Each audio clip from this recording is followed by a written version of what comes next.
really like my side profile like this.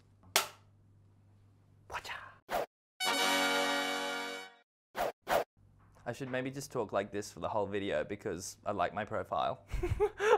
Hello everybody and welcome back to my channel. My name's Thomas if you're brand new here, and I make style and hair related videos every single week. So if that's your kind of thing, make sure you hit the subscribe button and stick around. God, I'm getting good at that intro. Today we are just doing a Q&A again. These have become one of the funnest ways for me to interact with you guys and actually talk about a variety of things outside of hair, and yeah, I don't know, it's just gonna be very good. So the way I've been sourcing all of this, intel is I've been using the community feed on the YouTube platform, and I'll just post a picture saying Q&A time, and you guys go and flood me with questions. I got another 80 questions this time, which was awesome.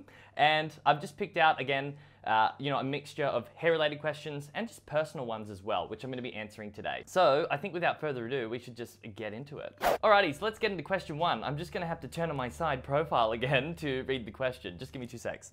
So question number one is from Sanji Vinsmoke. I think that's how you say it. How often should you straighten your hair if you don't have heat-resistant products? Okay, the short answer of this question is never.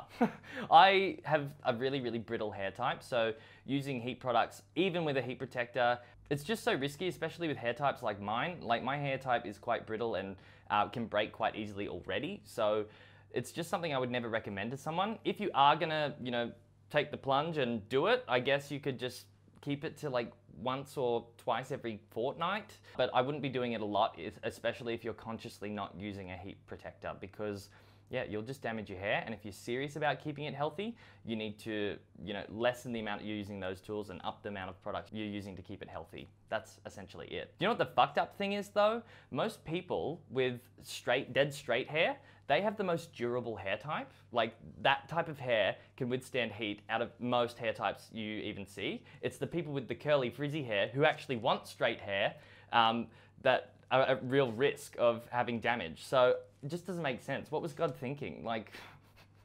stupid.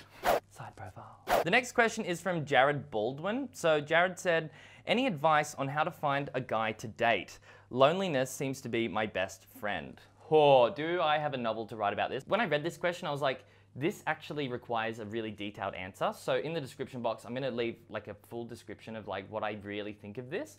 But essentially, that lonely feeling, we're programmed as human beings to want companionship, right? It's a natural thing to feel like lonely. And in my experience, when I feel that lonely feeling, I can't stand it. I'm like, get it away from me. Like, I don't want it. How do I get away from this?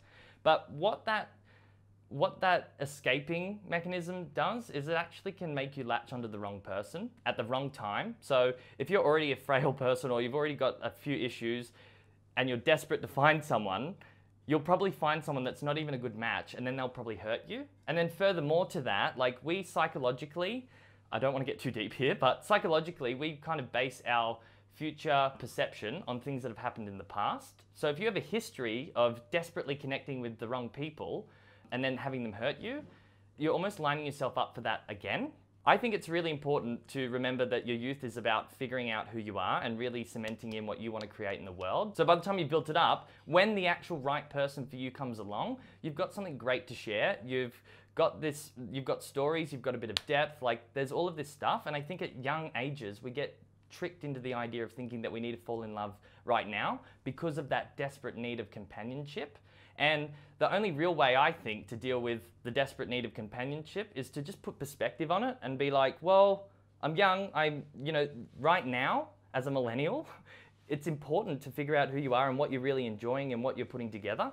By taking on that commitment, you're essentially like delaying your development as a person. So it just all is a big clash. I reckon work on the inner first, acknowledge that desperate need for love or that fear of loneliness is natural and normal. Everyone gets it, I get it. But it's not important right this second. You're building yourself, and then when you have built yourself correctly, the right person is just gonna swoop you up and love you. So that's my 2 cents. Tom, the love advisor, that's me. Okay, this username is a little bit out there. So this one's from Suicidal Goat. My hair is incredibly frizzy. Do you have any solutions to tame it? Because my hair looks like a bush. To answer this question, yes, I do have plenty of tips to tame frizzy hair. I've done multiple videos about them. You can see them all in the cards. But I actually did one recently as well. I got the feeling that not many people wanted to know about curly frizzy hair, but particularly with this Q&A, I had a lot of frizzy hair questions coming through and I'm like, are you guys seeing my stuff? Like, what's going on? Like, what's YouTube doing?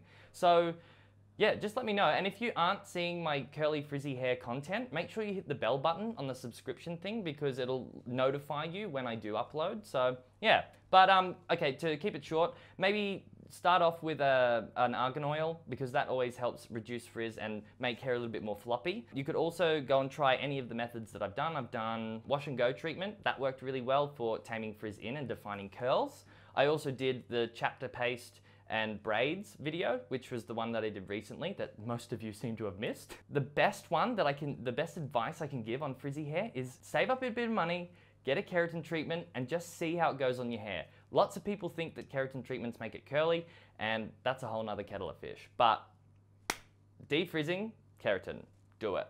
So the next question is from Joe McD21. Joe says, why are you so fabulous? Oh, side profile. I don't know, maybe she's born with it.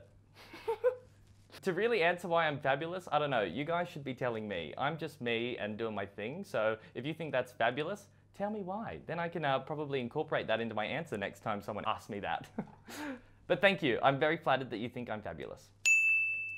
Question number 5. This one is from The Nightmare Before Aiden. Cool. You guys have such interesting names. How do you alleviate stress? I've been beyond burned out lately and need some advice on how to keep your mind straight without having a meltdown. Any advice would be greatly appreciated. Holy hell, another one that I really relate to.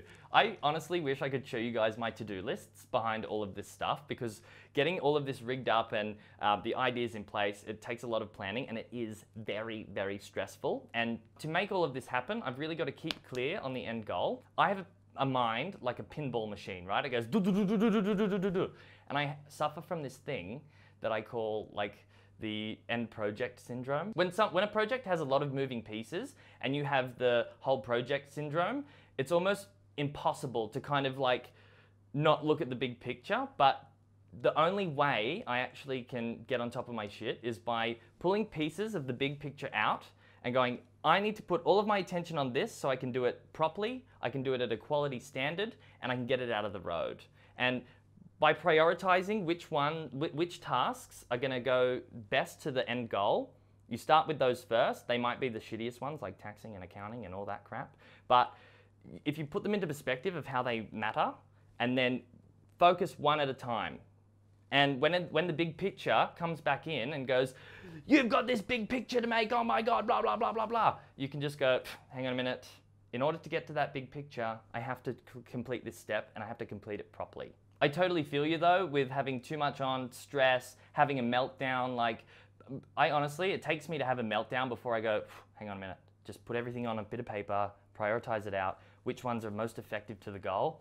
1, 2, 3, 4. And then by the time I get to those steps, if I focus my attention on one and know that I've done it properly, by the time I get to the end, I go, cool, the job's been done and I know that I've done it properly, rather than going whole picture and trying to shuffle all my stuff around to make it all work, and it just ends up a big mess and I don't like the end result. And I'm a really results-driven person, so honestly, just try it like that. Moving pieces, grab one, right, and the priority that it is. Like, that's the big key. I hope that helps. Question number 6 is from Matt V. Matt, I love you. You turn up week after week after week after week and leave me a comment in the comment section. And yeah, I just really wanted to first, before I even answer your question, just say I'm really grateful for that. So Matt said, is it okay to use moisture conditioner in your hair every day? I'm using the Aussie series, or should I keep it to a minimum? My hair easily gets oily and can sometimes look like I just put a big clump of butter in it. So what that sounds like to me is it sounds like your hair type actually doesn't struggle with self-moisturizing as it is. So it's good to use a moisturizer, but only when your hair's dry. Now for someone like me, my hair is always dry. The sebum from my scalp struggles to travel down the hair, so I need to get the moisture from somewhere else. If your hair gets oily very easily, then you probably don't need to be using a conditioner that much. I wouldn't say use it every day because you will get an even more oily, buttery effect. And that's kind of what I'm guessing from your question is what you want to avoid. So just take note of it. Usually with people that get really oily hair, it'll happen around the roots section. So the roots can be really well oiled, but then you just check the ends. If the ends feel nice or if they don't feel dry, just leave it. If they do feel a bit dry, just add your moisture to the end and leave it at that. Okay, the next question is from Damja3NO. Oh God, they keep getting better. Tips to make the man bun more masculine. Oh, I'm so glad you asked, actually. I could incorporate this into the Man Bun Monthly series because there is quite a few different things you can do to add more masculinity to your man bun. But the number one tip I'm gonna give right here is to start growing a bit of facial hair if you can.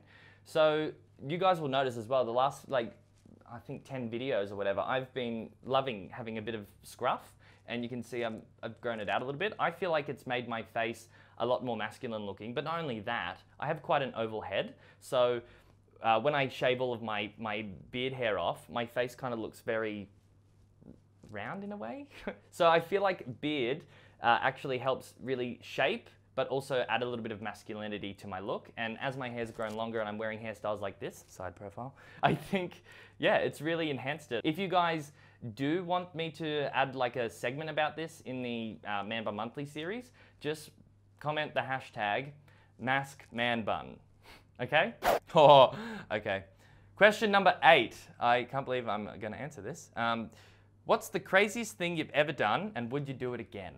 Okay, well there's a long list of things that I could rattle off, but the one that comes to mind and the most recent was Brandon, you know Coach Brandon, like we did Tim and Talk together.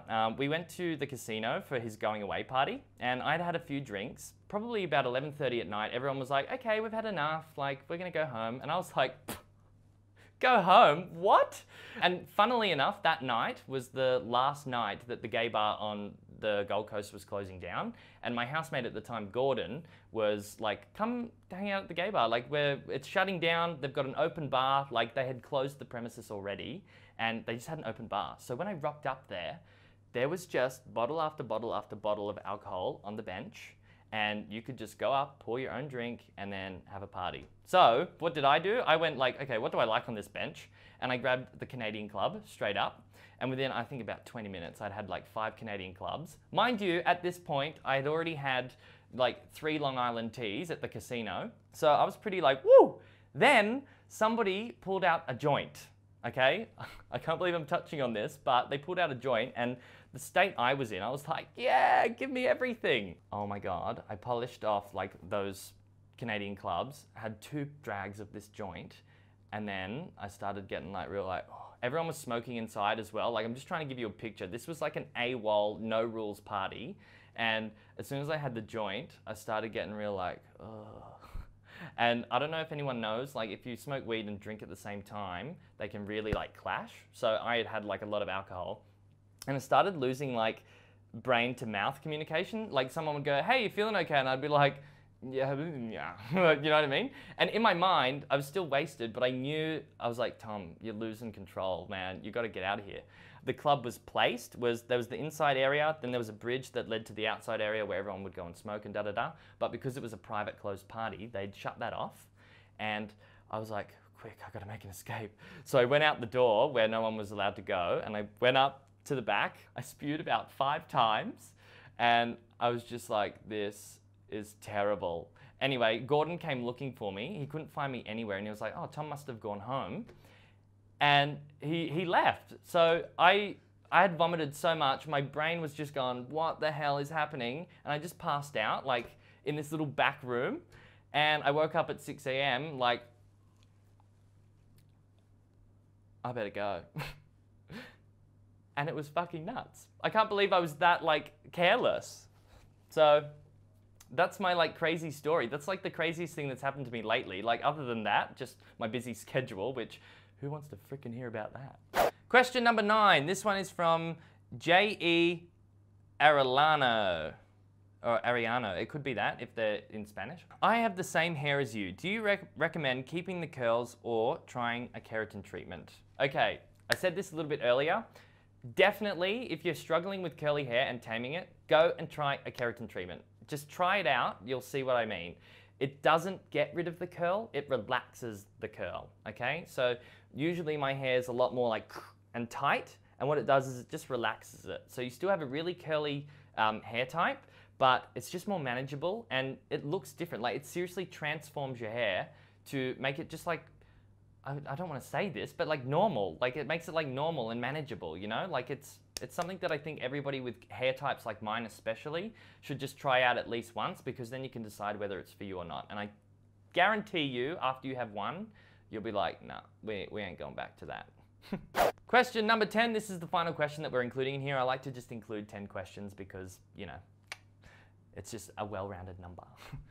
So this one is from The Man. They said, do you have a good way of dealing with people who are mean to you for being different? Yes. Okay, let's get deep again, if you're ready for this. The only way you can really change it is how you perceive what they're saying. So if what they're saying is negative and you're taking it on board, in a sense, your belief system is saying, oh, they're saying that, that's true. And that's what gives you that bad feeling. But if we actually get a little bit more awareness around what's really going on here, if somebody actually thinks it's not okay to be different, someone somewhere in their life has taught them that it's not okay to be different, which we know is like an absolute load of bullshit, because for anything to stand out, it's got to be different, right? So the idea that somebody thinks it's not a good thing to be different, to me it says that they've been a little bit sheltered, or they've had somebody that's really negative in their life telling them those things, and it kind of makes me feel a little bit sorry for them. You know what I mean? If you switch it around and get the awareness on why they would actually be saying something like that, and thinking, oh shit man, you must have been a little bit sheltered. And naturally, when I feel sorry for somebody, I kind of like show a bit of empathy and then I move on. And that's like the best way that you can do it. Like instead of, if what the negative shit they're throwing at you, if you're actually taking hits from it, it's because somewhere in you, you actually are believing what they're saying, and it's bullshit. Like it's absolute bullshit. And the only way you can change it is by having awareness around what's really going on here. So in that instance, what's really going on here is they're sheltered, they're projecting a belief that they have on you, and you are actually believing it. So it's like, what can we do from within? Stop believing it. Acknowledge that they're throwing shade because of their sheltered cage life, and move on. And that's as simple as it needs to be. We're getting down to 2 minutes and I've got to wrap this up. Yeah, I hope that's a well-rounded answer of that. Like, I'm going to put all of those detailed answers in the description box below for you guys, because it is something that I find really important. And I'd love to sit down and like sort of think about these questions before I actually just answer them. So yeah, that's what I've done in here, and I really hope you guys enjoyed that. Now that I've only got a minute and something left, I am going to wrap this video up. So thank you so much for swinging by and watching my video this week. I hope you like the bananas that we've got here. Bit of a random touch. And yeah, if you've got any more questions regarding anything I've covered in this video, make sure you just shoot me a comment, and I'll see you next week for another video, okay? Goodbye!